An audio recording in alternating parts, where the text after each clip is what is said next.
FZ, এটা খায় দেয় একটু একসাথে। তো এই হচ্ছে যমুনা সেতু। তো আমাদের যমুনা সেতু পার হচ্ছি।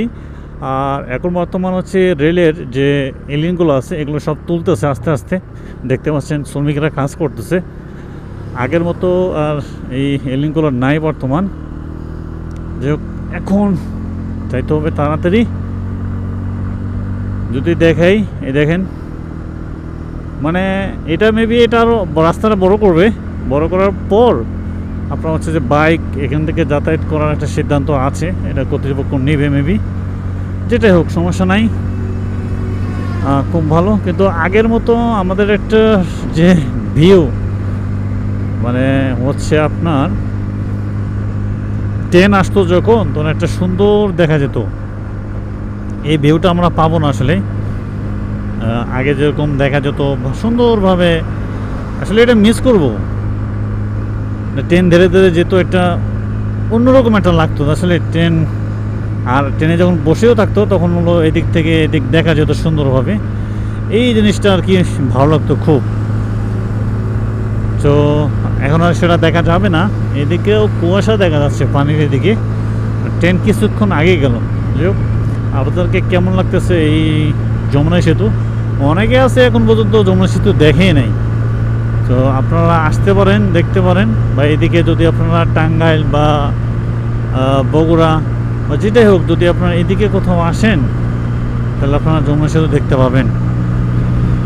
যাই হোক, এটার দিকে আমার বাইকের স্পিড কেমন উঠতেছে, বাট সামনে 110, 111,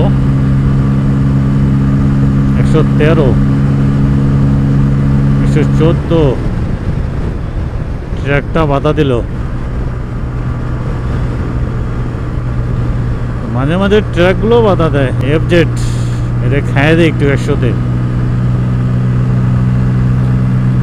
তো এফজেড স্পিড তুলনামূলক আছে, তেমন বলতে কি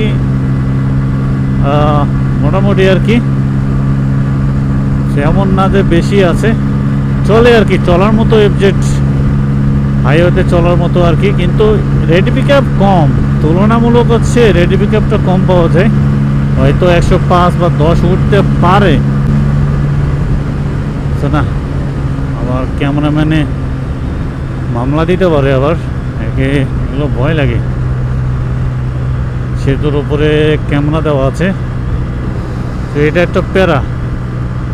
তো আবার এটা ওভার স্পিড হলেও সমস্যা, কারণ কি কোনো সময় হচ্ছে সমস্যা হতে পারে, বলতে কি অ্যাক্সিডেন্ট হতে পারে। এই জন্য ক্যামেরাটা দেওয়া, বা দুর্ঘটনা হলে এটা যাতে প্রমাণ থাকে, প্রুফ থাকে, এই কারণে।